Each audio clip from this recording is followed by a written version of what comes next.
Hi everybody, welcome to my channel, Living in the Red Dot. This is May from Singapore. Now, this was not my intended video to release for today, but since there's that news that Francois Demachy is being replaced by Francis Kurkdjian as the new head perfumer in the House of Christian Dior, I thought it would be appropriate to talk about one of his earlier classic scents that has been discontinued, but everybody still talks about and everybody is missing. And what I am referring to is Gaultier Squared, and it will be this bottle right here. This is a tester bottle, so if this is something you're interested in, please stay tuned.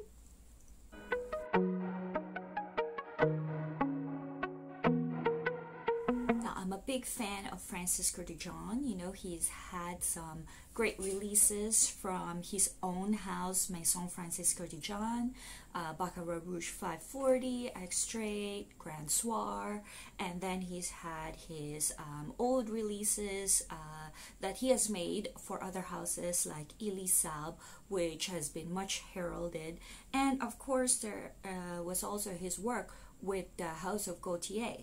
So today I'd like to talk about one of his earlier, not the earliest, but one of his earliest works that a lot of people have heralded as, a piece of work, which really stamps him as one of these up-and-coming perfumers in the fragrance world. So yeah, so I mentioned it earlier. It would be this Gaultier Squared.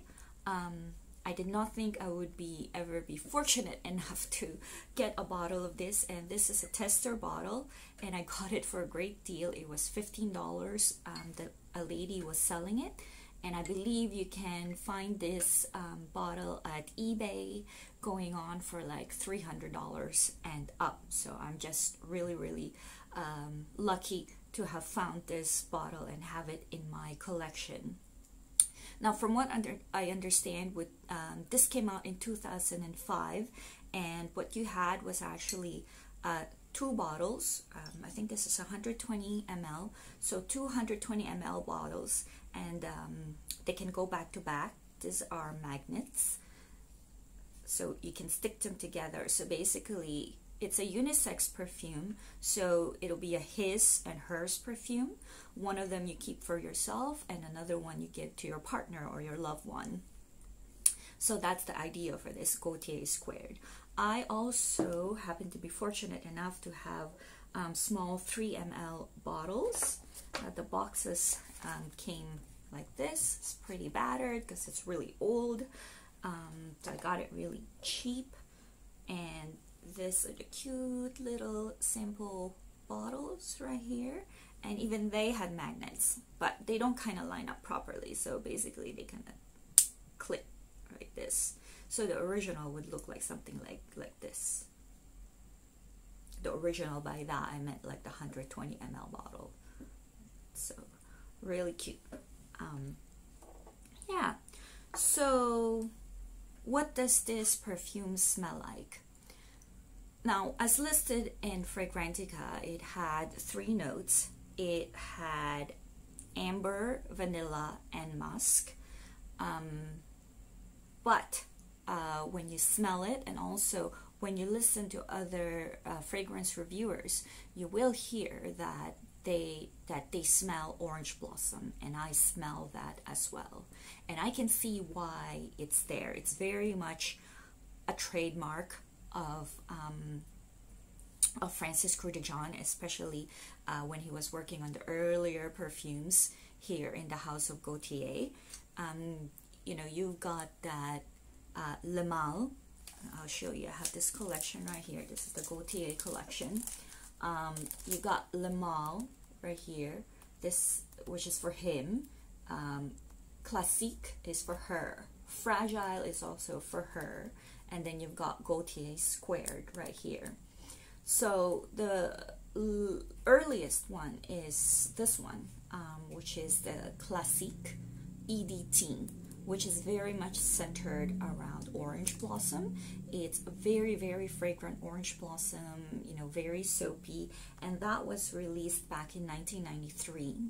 And then in 1995, they released Le Male, which also has that orange blossom in it, but it's a bit more powdery and a bit more woodsy, so it's a perfect complement to the Classique right here.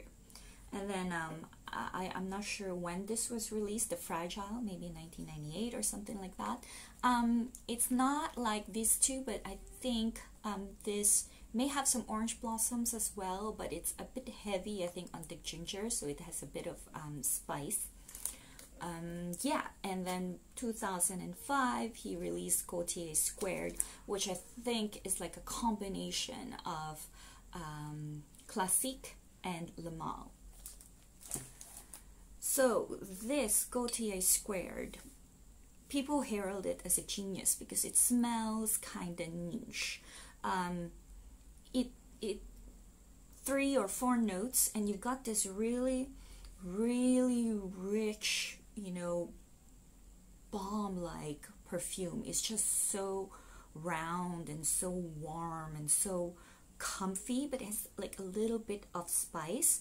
Basically, it's a lot of vanilla. It's very strong in vanilla. So a lot of people describe it as a vanilla bomb, and I agree with that. It is a vanilla bomb perfume. There is amber, which gives it that warm, kind of a bit whiskey, like bourbon type of feel to it, just like the juice kind of like shows you.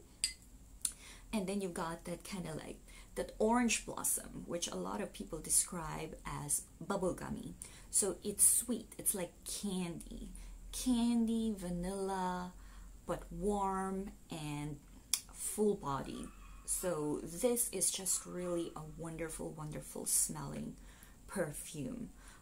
A lot of people say that this, because it's so full-bodied, so sweet, so I would consider this a gourmand perfume, which is one of my favorite types of perfume. I would call this a gourmand, but a very modern gourmand for something that's been released back in 2005. It really draws people in. People who smell this on you are just drawn in that, to be in that bubble of warmth that you have. People say that it reminds them of Dior's Fève Délicieux, or maybe Givenchy's Pie. I don't think they resemble this perfume at all. It's not even close. I mean, they may both be, you know, vanilla bomb type perfumes, but it just don't give off the same vibe as this one. Pie is a little bit more spicy, and Fève Délicieux is, I find it a bit more kind of like smoky, chocolatey. So this is really like a vanilla amber bomb with a slight like musk in it and that orange blossom bubble gumminess. So if you don't like sweet perfumes, you probably won't like this. And again, because it's so strong and full-bodied, people say that you really shouldn't wear it on hot weather. I think it's wearable. I mean, I have worn it, but you know, mind you, I've only sprayed 1 spritz, or maybe 2, like 1 spritz behind my back and 1 spritz right here, because it just smells so good. I don't find it offensive at all. Now, if you're the type to like, you know, 4 or 5 spritzes, then yeah, for sure, that's gonna be way too much and way too cloying. And yeah, so that's what people don't like about this. It can be a cloying perfume, especially in warm, humid weather like here in Singapore. But other than that, like, I have no problem wearing it 1 or 2 spritz going out. The scent is just so comforting, and it has wonderful projection and sillage. Like, I can move my arm or my hair and I can smell it, like, you know, the fragrance swirling around me. And what else? Like I said, projection is very good.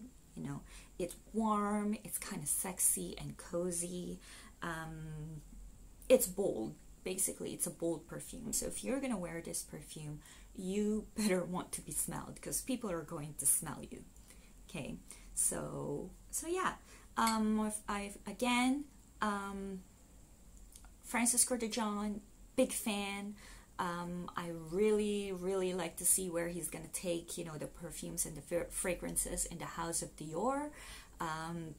His concoctions are quite modern, niche-like, so I don't know what twist he's gonna come up.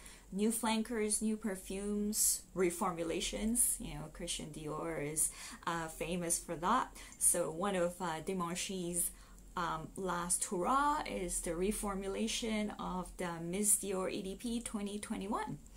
So yeah, so I hope you enjoyed this review, and if you did, please press like, share, and subscribe. Thanks.